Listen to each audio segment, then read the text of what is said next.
Welcome to the Duddon Valley in the heart of the English Lake District. As you can see, there is not much to better this valley for its beauty and its environment. People come here from all over the world to enjoy it, whether they be climbers, kayakers, walkers, or just want to enjoy a nice pint in a very pleasant place. But this scene of timelessness might fool you into thinking that not much changes around here. Well, it does. The residents are a resourceful bunch who have realised to keep the valley the way it is, they have to change. Change because the traditional industries around Cumbria are in decline. In its place, tourism, food and cottage industries are growing rapidly, and their future here relies on being able to compete successfully in a modern world. Until the arrival of Extreme Networks on the scene, there were no suppliers that were actually able to provide broadband in this deeply rural area. This was for two reasons. Firstly, the cables laid in the ground weren't really suitable for the high-speed telecommunications services that broadband require.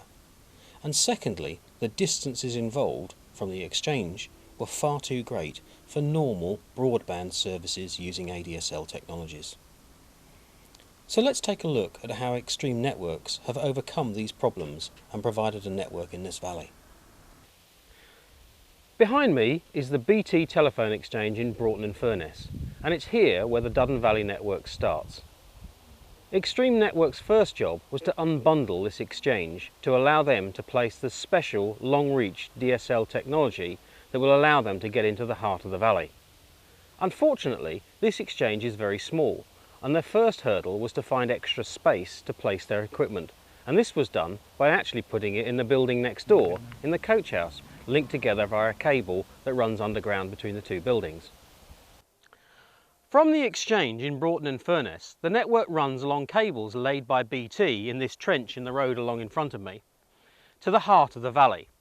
Now unfortunately, the cables laid by BT weren't suitable for long-reach DSL technology, so it relies heavily on the special technology that Extreme Networks have used. Let me try and illustrate that problem to you.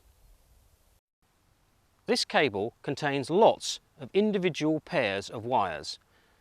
Each of these pairs has the potential to connect to a telephone somewhere in the valley. But as we've said before, the distance from the exchange into the valley is too long to support ADSL technology. Basically because these cables are too thin and provide too much impedance or resistance to the high frequency broadband signals that are required. To illustrate why the width of the cable matters, let's use the valley itself. Think of the water in the river as the information flowing down the cables, and the walls of the river as the width of the cable itself. Up in the north, the valley is narrow and the river flows through tight gorges. Indeed, the narrow walls impede the natural flow of the water on its way to the sea. However, further south in the valley, the river's wide and the water flows through easily. A lot more water gets through.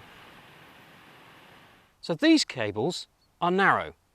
So what can we do to increase their width?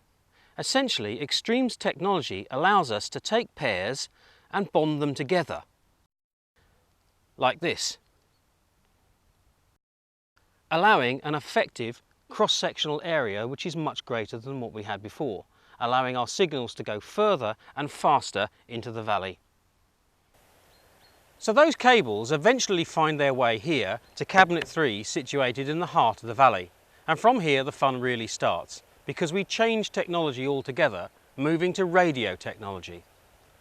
The first stage is to beam radio broadband up to an antenna array situated high on the hill overlooking the valley. And from there, it's broadcast to the entirety of the rest of the valley. An access to quality broadband has now meant that the businesses and residents can advertise more effectively the services that they offer, so people can find out about the valley and come here to explore their various interests. And I've come here to go climbing.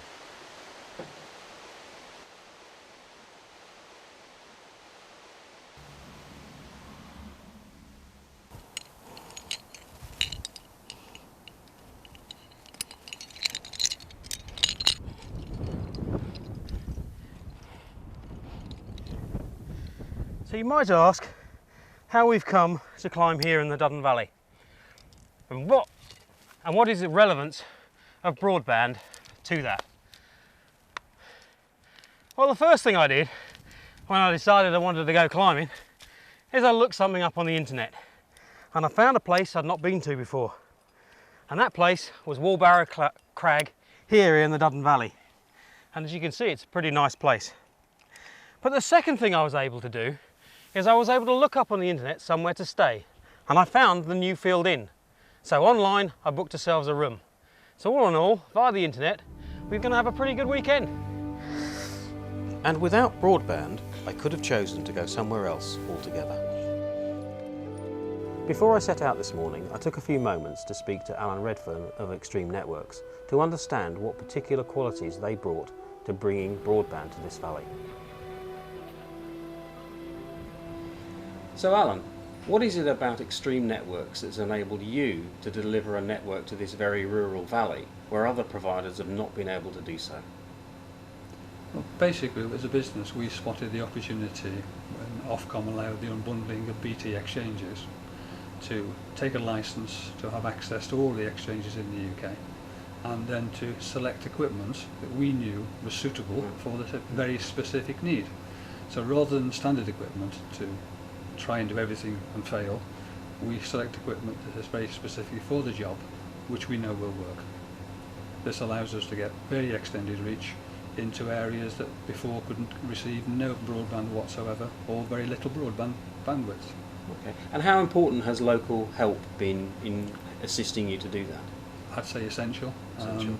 It's great from our point of view because you have a business where the customer wants to do something and they want you to succeed. So the best way of doing that is to work with the local community, find one or two champions, and it's amazing what you can achieve together. Absolutely fantastic results. Okay. Thank you very much, Alan.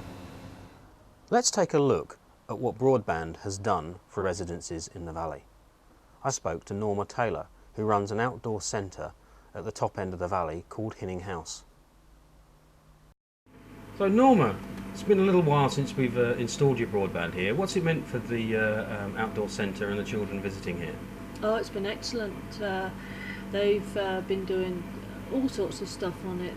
The most interesting bit has been the video conferencing, where they've been talking to schools that haven't yet come here, and they can actually see, and there's interaction between the children. They can ask questions of what's going on here and whether they like the food and all sorts like that, which has been good, which it will benefit the centre in the end because they can, you know, they can see what we're all about. Yeah. And what difference now from when you didn't have broadband?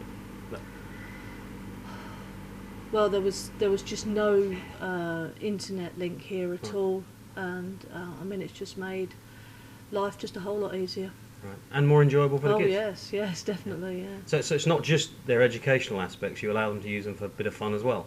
Yes, there's been certain groups that have actually had fun on it, you know, sort of, it's not all work orientated, yeah. And running the business, does it help for that? Oh yeah. I've now found a fruit supplier. Wow, okay. Couldn't find one before, nobody wanted to deliver here, so online, sorted. Brilliant. Well, thank you very much. The finest achievement, without doubt, in Extreme's network here in the Duddon Valley is that they have provided a 20-to-1 contended 2 meg service here at Cockley Beck Farm, right at the end of the valley. Indeed, it is 23 kilometres from the exchange, and we know of nowhere else in the UK that can provide DSL services at such distances. So hopefully in this short documentary we've shown you how important it is to get broadband to these rural locations. Not just for me having fun, but also for the people in this valley whose lives depend on broadband, and quality broadband at that. But we've also shown you the lengths to which Extreme Networks have gone to actually make provision for broadband in this valley, using a variety of different technologies, whatever suits the particular conditions of a particular resident. In end, no problem was too difficult for them to surmount.